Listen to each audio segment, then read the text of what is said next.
이제 오늘은 부활절이 지난 이후에 첫 주인데 마태복음 14장을 중심으로 특별히 오늘 내용이 헤롯의 이야기와 그 헤롯에 의해서 죽음당한 요한의 이야기가 소개되어 있습니다. 사실상 오늘 이 이야기는 지난주 부활주의를 결말짓는 하나의 완결편이라고 해도 틀리지 않습니다. 우선 첫 절부터 좀 보도록 하죠. 그때에 이 표현은 마태복음에 모두 3차례 등장을 합니다. 이 그때라는 용례는 앞에 문단의 문맥을 고려해야 된다는 뜻이 되기도 해요. 그래서 우선 내용으로 들어가기에 앞서서 그러면 앞에 문단이 어떤 내용이 있었는가를 좀 한 장을 들추어서 보도록 하십시다. 마태복음 13장 53절서부터 58절까지 보면 무슨 내용이 기록되어 있죠? 예수님이 제자들을 데리고 고향을 방문한 기록입니다. 근데 이 방문이 유쾌한 방문이었습니까? 매우 불편한 방문이었습니까? 굉장히 불편했죠. 마을 사람들이 또 건너 혈연들이 예수님을 잘 알고 있다는 그 선제적 지식 때문에 오히려 아이러니하게도 예수님을 배척하는 일들이 벌어졌어요. 그래서 여기서 배척이 돼서 떠납니다. 그때에 그러니까 지금부터 마태복음 14장에서 이어지고자 하는 이야기는 예수님이 마을 사람들에 의해서 특별히 고향 사람들에 의해서 배척당하는 연장선에서 이해를 가져야 오늘 본문이 정확하게 해석이 될 겁니다. 자, 그러면 14장으로 넘겨보십시다. 그때에 분봉왕 헤롯이 예수의 소문을 들었어요. 여기 분봉하고 왕이라고 되어 있죠. 왕. 근데 엄밀한 의미에서는 왕이 아닙니다. 그러니까 일정 구획을 통치하는 영주 정도로 이해하는 것이 그 시대 맥락에서 사실 더 정확합니다. 그러니까 왕이 아니에요. 왕은 누가 왕이었는가 하면 여기에 등장하는 헤롯의 아버지, 그 사람은 예수님이 태어날 때 유아 살해를 명령했던 킹입니다. 그 왕은 유대인들이 만들어 세울 수 있는 왕이 아니고 죽은 국가인 로마 황제가 임명을 해야 되는 왕이에요. 그래서 예수님 태어날 때 그 왕이 유대의 왕입니다. 이스라엘의 왕이에요. 근데 그가 통치하다가 죽어요. 그리고 이제 나라를 4등분해서 로마의 허락을 받아 한 아들이 한 구역을 맡아서 통치를 할 수 있도록 영주 개념으로 맡긴 거예요. 그러니까 실질적으로 왕은 아닙니다. 4분의 1 해당하는 영지의 통치자죠. 그래서 여기 등장하는 헤롯은 분봉왕이라고는 되어 있지만 사실상 영주 정도 개념으로 보면 오히려 정확합니다. 근데 이 헤롯은 전부 아버지 성을 따르다 보니까 성경에 많은 헤롯이 나와요. 그래서 어느 헤롯이 몇째 아들인지 이걸 독자들의 입장에서는 또 역사를 면밀히 공부하지 않으면 공부한 사람도 헷갈릴 정도로 아주 복잡합니다. 그래서 오늘 본문에 들어가기에 앞서서 짧게 이 헤롯 왕가의 스케치를 간단하게 좀 소개를 드리겠는데, 원래 앞서 말씀드렸던 예수님 탄생 시의 그 헤롯 왕은 와이프가 10명이 있었어요. 1번서부터 10번까지. 근데 그 중에서도 6번서부터 10번까지는 우리가 별로 그렇게 신경을 안 써서 공부를 해도 괜찮은데, 성경의 배경을 이해하려면 1번서부터 몇 번 하니까 좀 이상하긴 하네요. 1번서부터 5번까지는 좀 성경의 역사와 긴밀한 연관성이 있기 때문에 이해를 가져야 돼요. 오늘 등장하는 이 헤롯은 안티파스, 안디바라고도 하죠. 네 번째 부인에게서 태어난 아들이에요. 그리고 이제 또 다음에 등장하는 빌립이라는 헤롯이 있어요. 3절에 보면 전에 헤롯이 그 동생 빌립의 아내 헤로디아의 일로 요한을 잡아, 이렇게 돼 있어요. 이 빌립은 5번째 부인에게서 태어난 헤롯 안디바의, 그러니까 배가 다른 이복 동생입니다. 그런 전제를 가지고 오늘 본문을 좀 보죠. 자, 우선 1절을 다시 보십시다. 그때의 분봉왕 안티파스 헤롯이 예수의 소문을 들었어요. 여기서 어떤 소문을 들었을 것 같아요? 이런 소문을 들은 겁니다.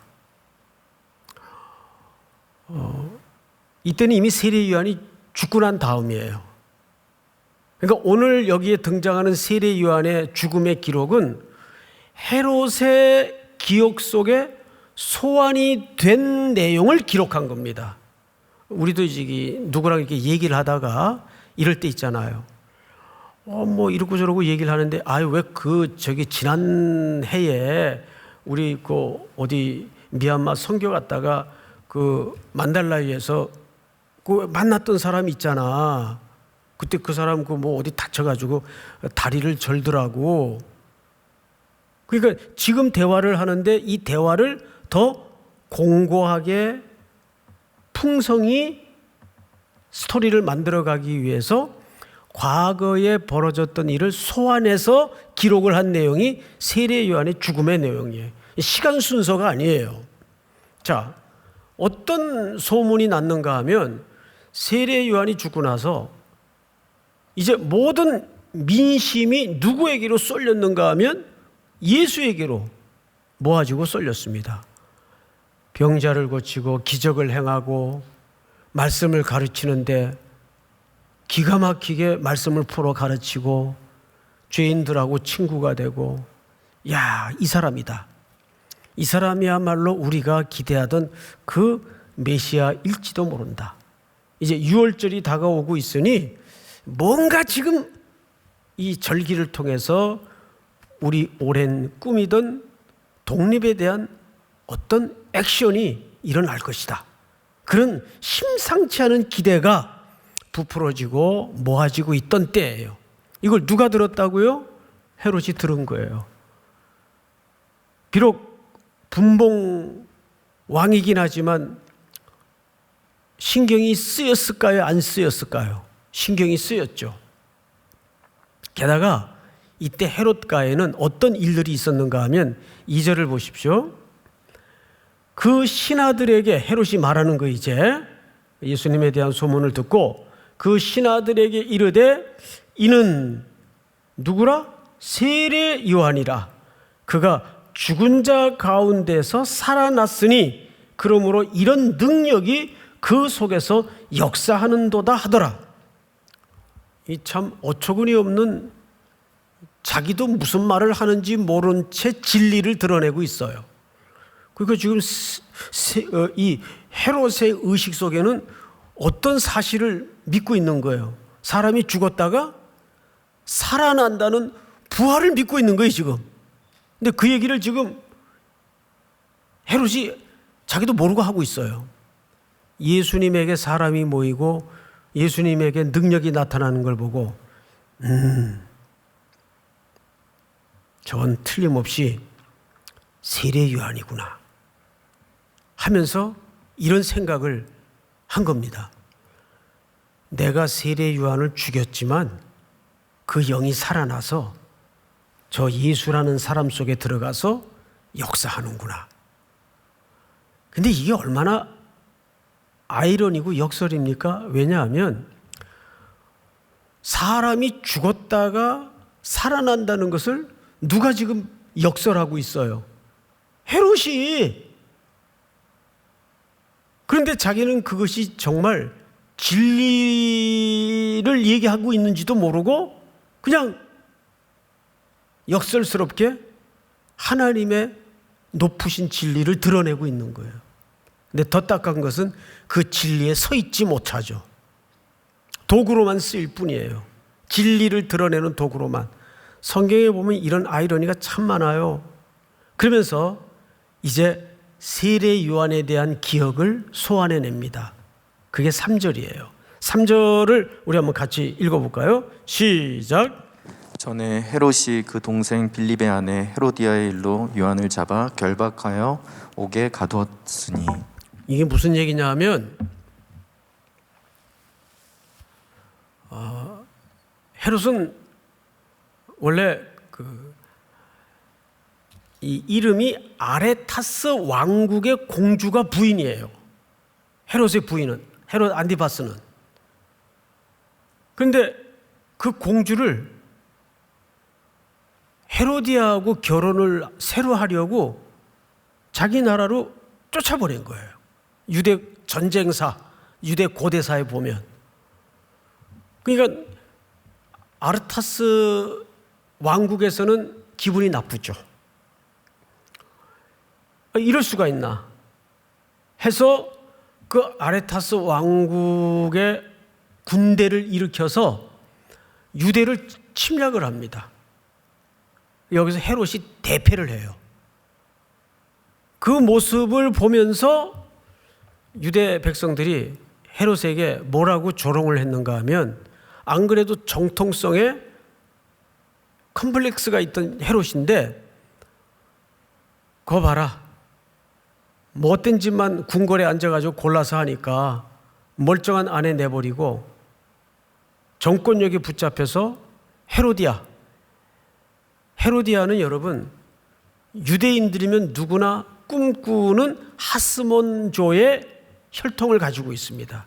그 하스몬조는 잘 아시는 것처럼 마카비 독립전쟁을 일으켰던 혈통이에요. 그러니까 그 혈통은 이스라엘 땅에서 최고의 혈통으로 추앙되곤 하던 집안이에요. 그래서 이 많은 헤롯의 아들들이 그 권자의 정통성을 유대인들에게 쭉 사고 확보하기 위해서 이 하스몬 왕가의 여인들과 결혼하는 것이 꿈이에요. 그 대표적인 여자가 이 헤로디아입니다. 근데 이 헤로디아도 그 역사의 기록을 보면 정권력이 보통 강한 여자가 아니에요. 자기 남편이 분봉왕 서열에서 이탈이 되니까 가차없이 남편을 떠나서 헤롯 안디바와 딜을 한 거예요. 줬어. 내가 당신의 아내가 될 테니까 조건이 있습니다. 지금 그 아레타스 왕국의 공주와 이혼을 하십시오. 그래서 헤롯 안디바가 이게 웬 떡이냐 하고, 하스몬 왕조의 여인이 자기 아내로 들어오는 케이스니까 덥석 물어서 자기 원래 부인을 내쫓아 버렸어요. 그러니까 아레타스 왕국에서 가만히 있을 리가 있어요? 공격을 한 겁니다. 대패를 했어요. 그래서 유대 사람들 시선에서는 조롱거리가 되고, 거 봐라, 하나님이 당신 그 죄받은 거다, 심판하신 거다, 이렇게 된 거죠. 그러니까 지금 상황이 헤롯은 마음이 조마조마했어요. 모든 면에서. 그런데 또 한켠에서는 예수라는 사람을 사람들이 하고 쫓아다니고 기적을 행하고 하니까 얼마나 자기의 지금 비록 최고 통치권자에 올라앉아 있지만 얼마나 불안해요. 이게 세상 사는 사람들의 기본 원리예요. 겉으로는 화려하고 그럴듯한 자리에 앉아 있는 것 같지만 불안한 거예요. 게다가 세례 요한이 이 궁중 희대의 유명한 스캔들을 지적하고 나섰어요. 근데 여러분, 이것은 정치적인 간섭이 아니에요. 정치적인 간섭이 아니라 하나님의 말씀에 위배되니 그건 옳지 않소. 우리도 그렇습니다. 아무리 정교 분리라고 하지만 어떤 때는 그 분리가 무의미할 때가 있어요. 예를 들어서 정부가 동성애를 조장하고 동성애의 길을 열어놓고 하는 정책을 입안하고 세울 때에는 우리가 정부가 하는 일이지만 그건 정부가 하는 일이니까 우리 간섭할 필요 없어. 그래야 되나요? 아니죠. 그때는 우리가 정부보다 더 높으신 하나님의 말씀의 원리를 기초로 얘기해야죠. 그건 옳지 않습니다. 항변하고 주장하고 말해야죠. 지금 헤롯이 그런 엄청난 죄악을 궁궐 안에서 저지르니까 요한이 정치적인 간섭을 한 게 아니라 레위기에 있는 하나님의 말씀을 기초로 지적을 한 거예요. 이건 하나님의 백성으로서 옳은 행동이 아닙니다. 그럼 어떤 일이 벌어졌나요? 그 헤롯과 함께 이 스캔들의 주역이 되는 그의 새로운 아내 헤로디아가 요한을 원수같이 여겼어요. 성경을 한번 볼까요? 누가복음 6장 띄워주세요. 분봉왕 헤롯이 이 모든 일을 듣고 심히 당황하더니 이는 어떤 사람은 요한이 죽은 9장 7절이 아니고 6장 마가복음 6장 제가 누가복음이라고 그랬죠? 제 실수입니다. 헤로디아가 요한을 어떻게 여기고자 원수로 여기고 죽이고자 했어요. 왜? 헤로디아도 사실은 권력욕에 붙잡힌 여자거든요. 그래서 자기 남편을 버리고 기꺼이 헤롯 안디바에게 시집을 간 여자예요. 근데 시집 갈 때 홀몸으로 간 게 아니라 딸을 하나 데려갔어요. 그 딸 이름이 유명한 살로메입니다. 근데 이날은 헤롯의 생일날이에요. 어떤 일이 벌어지는가 한번 보세요. 죽이고자 하였으되 하지 못한 것은 헤롯이 요한을 의롭고 거룩한 사람으로 알고 두려워하여 보호했다라고 돼 있어요. 여러분, 이 참 재밌죠? 헤롯은 요한이 의롭고 거룩한 사람으로 모르고 있어요? 알고 있어요? 잘 알고 있어요. 그래서 죽이는 걸 두려워했어요. 그래서 이 사람이 어떻게 될까 봐 오히려 보호하고자 했습니다. 왜? 지금 6월절이 다가오고 있단 말이에요. 세계 전국 각처에서 디아스포라들이 이 절기를 지키기 위해서 예루살렘으로 몰려들고 있는, 그래서 1년 중 가장 위기가 고조되던 시기입니다. 이때 폭동들이 자주 일어나요. 독립운동에 대한. 그런데 만약에 민심이 집중돼 있던 세례 요한이 어떻게 죽게 되거나 위해를 가해지게 되면 그 덤탱이는 전부 정치적 공학상 누가 덮어쓰게 돼 있습니까? 자기가 덮어쓰게 돼 있거든요. 헤롯이.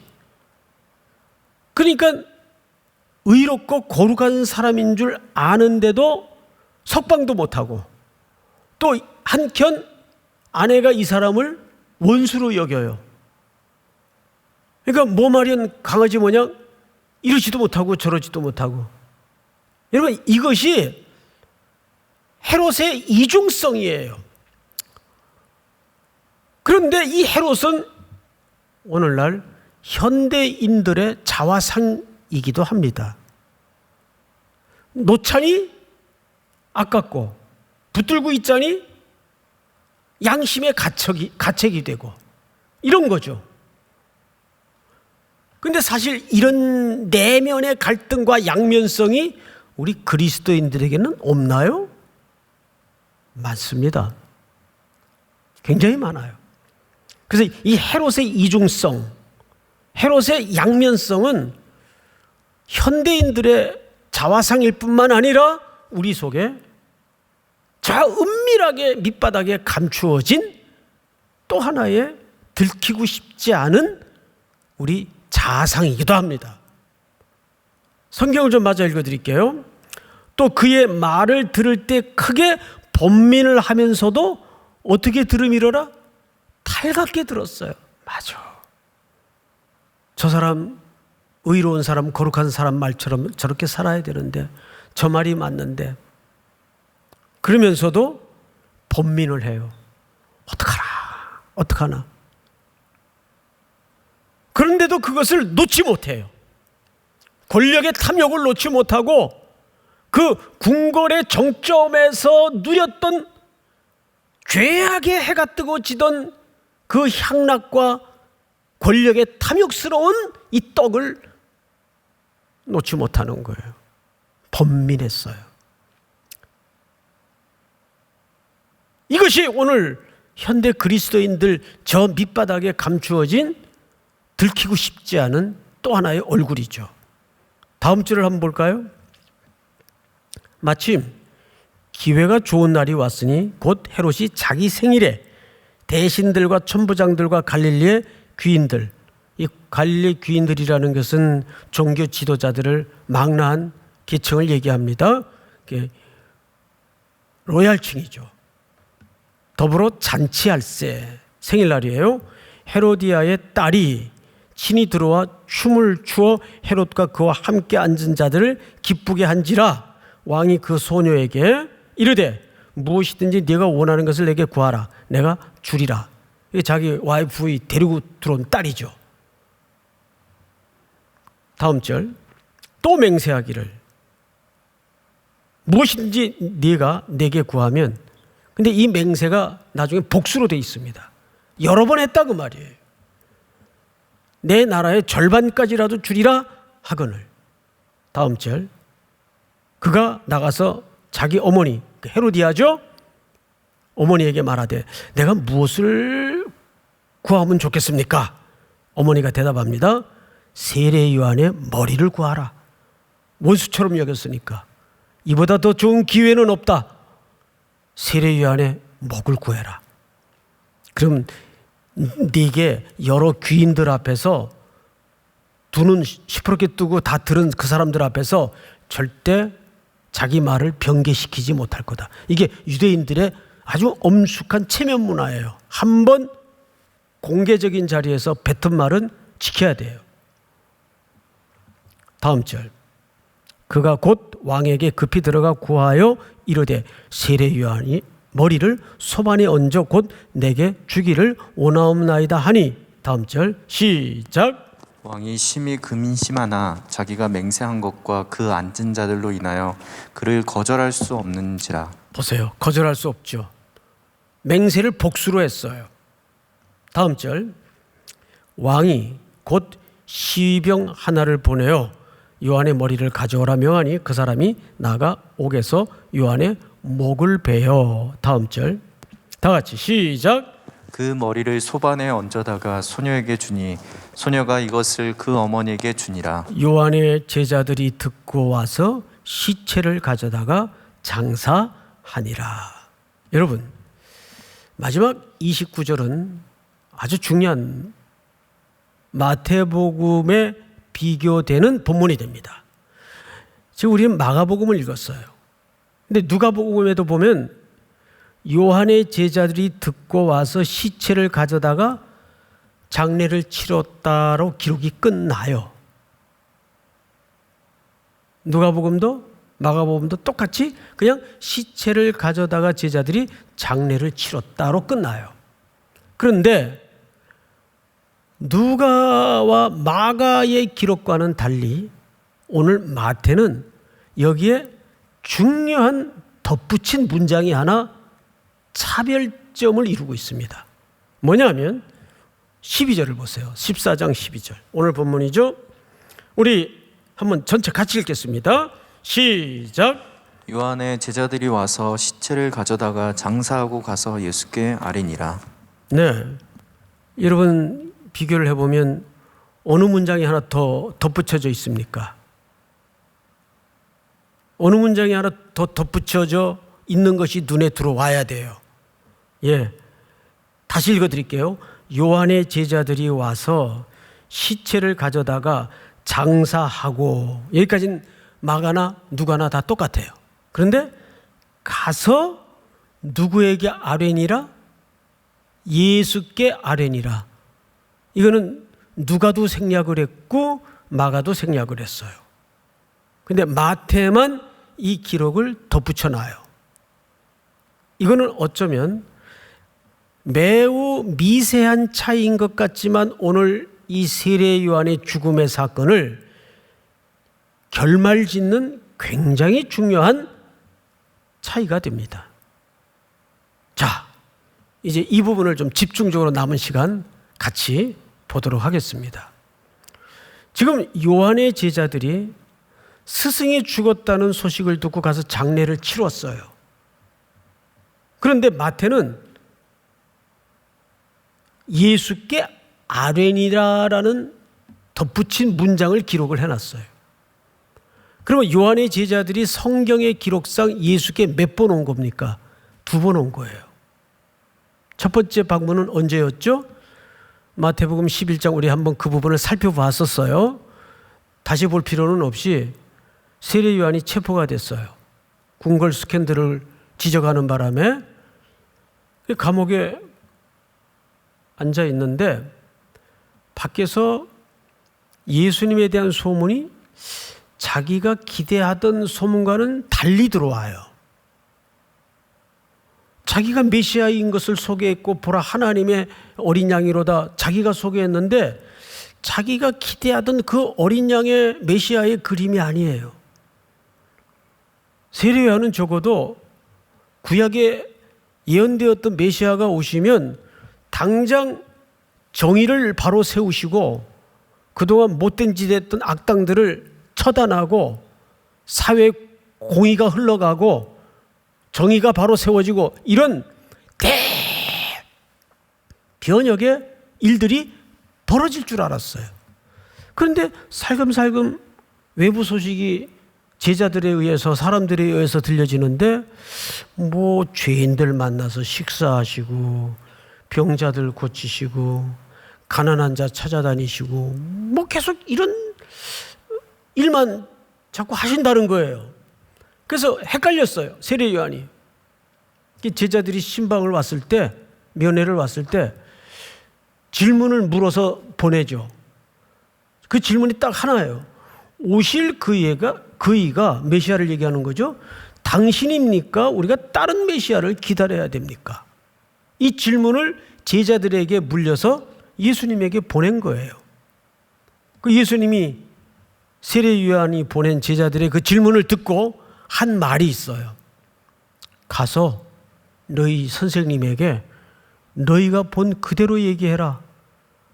말 못하던 자가 말을 하고 보지 못하던 자가 눈을 뜨고 걷지 못하던 자가 일어나면 어둠에 광명이 비치고 너희가 본 그대로 얘기해라.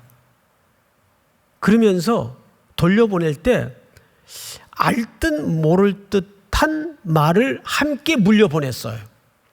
그 부분을 제가 읽어드릴게요. 누구든지 나로 말미암아 실족하지 아니하는 자는 복이 있도다. 그러니까 이 얘기를 듣고 세례 요한 제자들이 돌아가면서도 이게 뭔 소린가 답답했을 거예요. 나로 말미암아 실족하지 않는 자는 복이 있다? 이게 뭔 소린가? 그 얘기를 전달받은 세례 요한도 이게 뭔 소린가? 답답했을 거예요. 애매하기도 하고 모호한 말씀이란 말이에요. 뭐 그래서 어떻게 됐다는 얘기냐? 근데 그 사이에 이 궁금함이 풀리기도 전에 세례 요한은 쟁반에 목이 얹어져 순교를 당합니다. 그리고 제자들은 그 소식을 듣고 달려와서 장례를 치렀어요. 그런데 여기에 더 중요한 것은 이 소식을 세례 요한의 제자들로부터 전달받은 예수님의 표정이에요. 오늘 마태복음 14장 12절을 다시 보세요. 제가 읽겠습니다. 요한의 제자들이 와서 시체를 가져다가 장사를 하고 가서 예수께 아뢰니라. 13절 예수께서 들으시고 배를 타고 떠나사 따로 빈들에 가시니 무리가 듣고 여러 고을로부터 걸어서 따라간지라. 자, 앞을 보십시다. 예수님의 표정이 어때요? 아무 반응이 없어요. 이게 사실 더 슬프죠.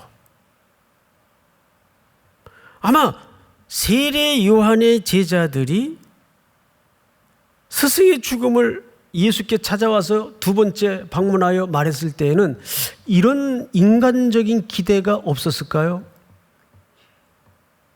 그리고 이제 남은 희망은 이분밖에 없는데 분기탱천해 줘서 아니 이런 나쁜 지도자들이 있나? 악인의 생일날에 이 땅의 가장 거룩한 의인인 세례 요한의 목을 베다니 좀 흥분이라도 해주고 뭐 쌍욕까지는 아니더라도 같이 좀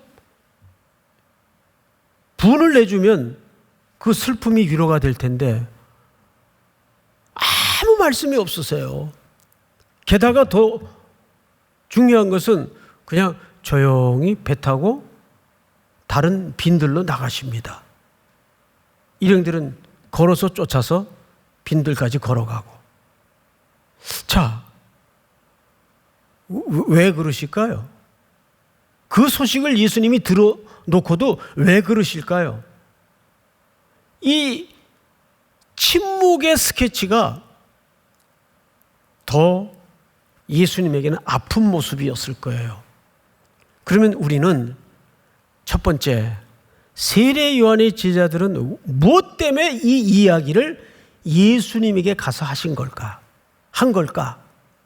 그리고 예수님은 왜 그 소식을 듣고도 담담히 아무 표정을 짓지 않으신 걸까? 왜 그분의 속내를 표현하지 않은 걸까? 자, 우리 마태복음 17장을 띄워주세요. 자, 보겠습니다. 우리 전체가 이거 중요하니까 같이 읽겠습니다. 시작. 내가 너희에게 말하노니 엘리야가 이미 왔을 때 사람들이 알지 못하고 임의로 대우하였도다. 인자도 이와 같이 그들에게 고난을 받으리라 하시니 그제서야 제자들이 예수께서 말씀하신 것이 세례 요한인 줄을 깨달으니라. 아멘. 그러니까 세례 요한의 모든 인생은 구약의 마지막 선지자로서 남아있는 숨결 한 자락까지 누구에 대한 표지판이었어요? 예수님에 대한 표지판이었어요. 예수님이 메시아로 오셔서 어떤 일생과 어떤 죽음을 맞으실 것인가에 대한 예표적 그림이었어요. 몇 가지 중요한 공통점을 한번 건드려 볼까요? 끌려가신 것이 똑같아요. 요한도 결박이 되어 끌려갔고 예수님도 결박이 되어 끌려갔어요. 그리고 두 분 다 모욕과 수치와 고난을 받았어요. 그리고 마지막으로 요한도 죽었고 예수님도 그렇게 죽으세요. 그러니까 예수님은 요한의 죽음의 소식을 듣고 이제 요한은 나의 죽음에 대한 예표적 샘플로서 예수님은 그 소식을 듣고 그 샘플을 이제는 완성하고 성취하기 위해서 골고다 언덕을 향해서 여정을 계속 진행하고 있는 겁니다. 이것이 세례 요한의 죽음과 예수님의 갈보리를 향한 여정의 중요한 고리입니다. 그런데 예수님은 그 세례 요한의 제자들이나 그 시대의 사람들처럼 세상적인 방법으로 복수를 한 것이 아니에요. 입을 열지 않았어요. 잠잠히 도수장으로 끌려가는 양처럼. 그게 이사야 선지자의 예언 아니겠어요? 그러면 우리는 여기서 몇 가지 중요한 결론에 이르게 됩니다. 뭐냐면 첫째, 우리가 이렇게 답이 없는 길, 고단한 길, 믿음 없이는 버틸 수 없는 길, 이 땅의 보상과 이 땅의 것으로 갚아지지 않는 그런 사막과 같은 빈들과 같은 길을 걸어가면서 우리가 과연 버텨낼 수 있는 힘이 뭘까? 그것은 부활의 새 생명을 현실의 능력으로 붙잡지 않으면 우리의 오늘 이 버티는 삶, 우리가 정의롭게 살고 하나님 편에 붙들려서 살아가는 이 모든 경주가 무의미해진단 말이에요. 우린 보통 부활을 어떻게 이해하고 있죠? 나중에 영원한 생명을 담보받은 보험증서 정도로 이해를 하고 있지 않습니까? 분명 그날은 올 거예요. 그런데 그거보다 더 중요한 것은 그 부활의 능력이 오늘이라는 현실의 능력이 되지 않으면 우리는 부활을 살고 있지 않는 겁니다. 그것이 먼 훗날의 이야기로서 자리매김을 하는 것이 아니라 오늘의 이야기로 자리 잡아야 돼요. 그래야 오늘 우리가 눈물겹도록 버티고 서 있고 무너지지 않으려고 애쓰고 있고 하는 모든 삶이 의미가 있는 거예요. 여러분, 고린도후서 4장에 보면 이런 말씀이 있어요.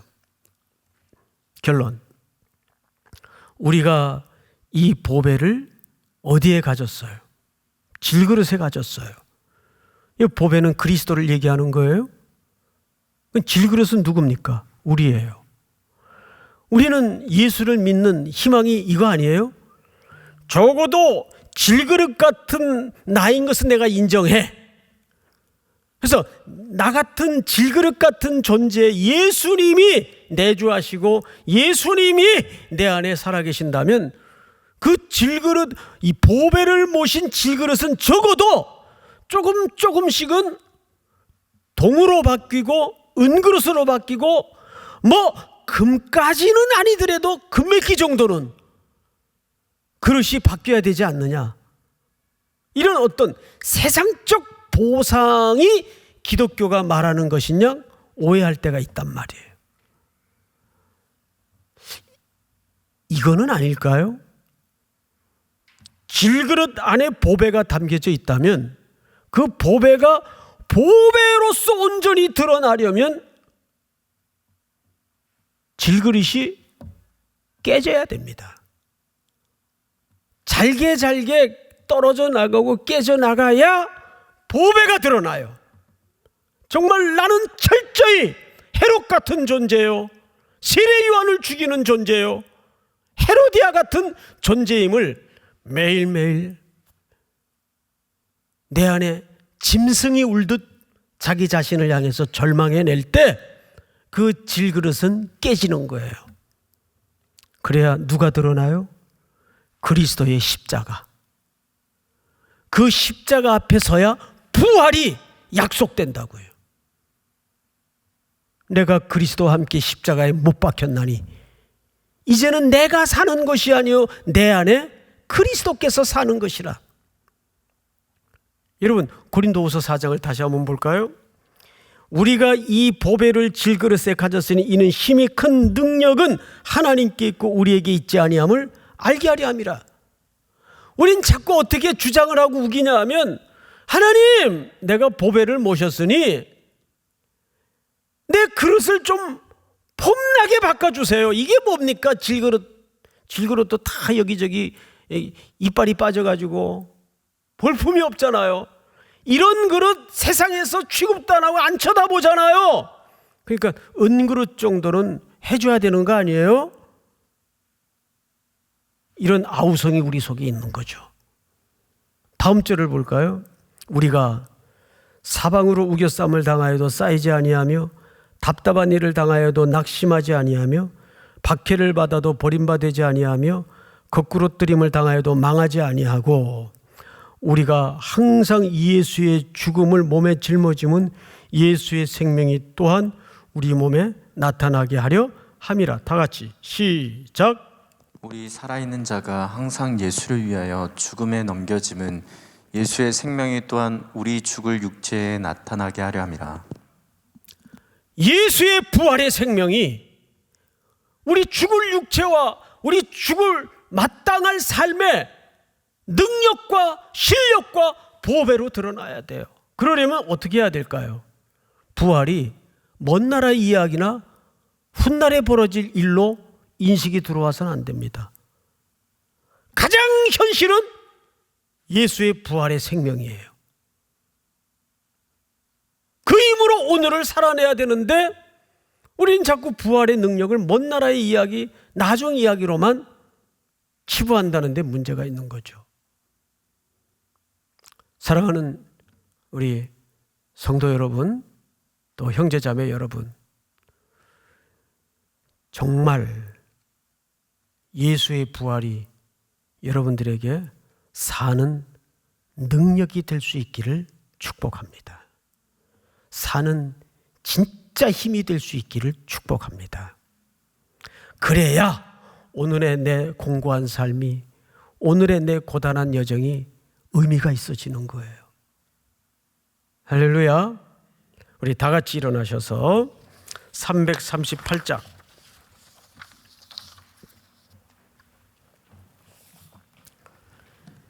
네 줄을 가까이 하려 함은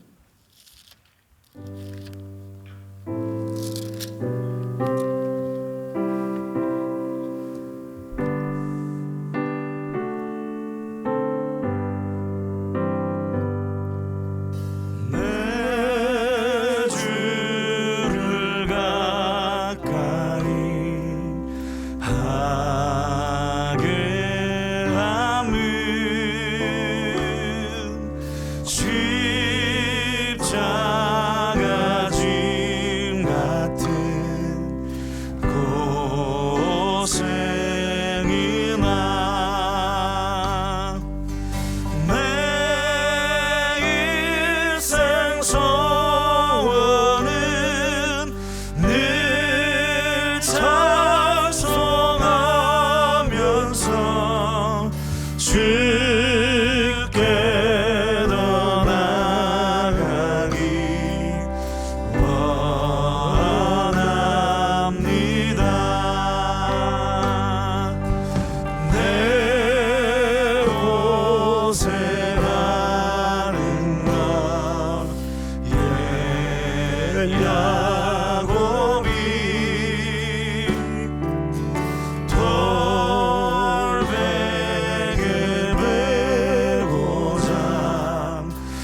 잠 깨어 일어난 후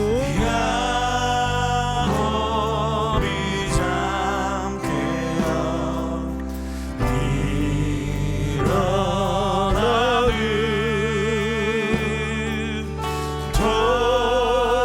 돌담을 사는 것 복 말아서 숨질 때 되도록 늘 찬송하면서 주께 돌아가기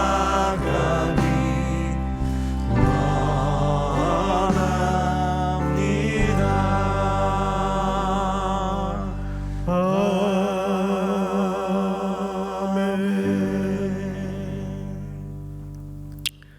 하나님,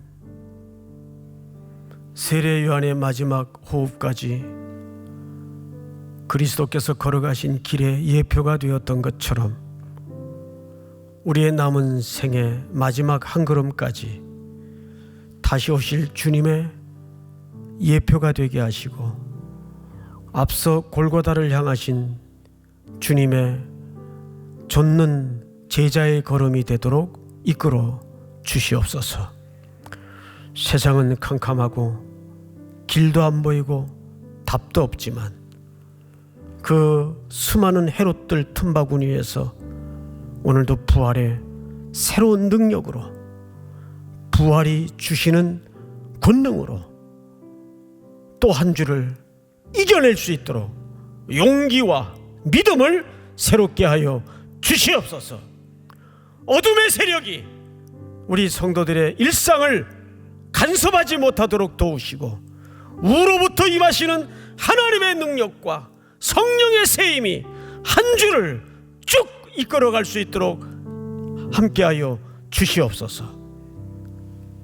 지금은 우리 구주 예수 그리스도의 은혜와 하나님 아버지의 사랑과 성령님의 교통하심이 머리 숙여 경배를 드리는 모든 3일의 성도들, 청년들 머리 위에 이제로부터 영원토록 함께 있을지어다. 아멘.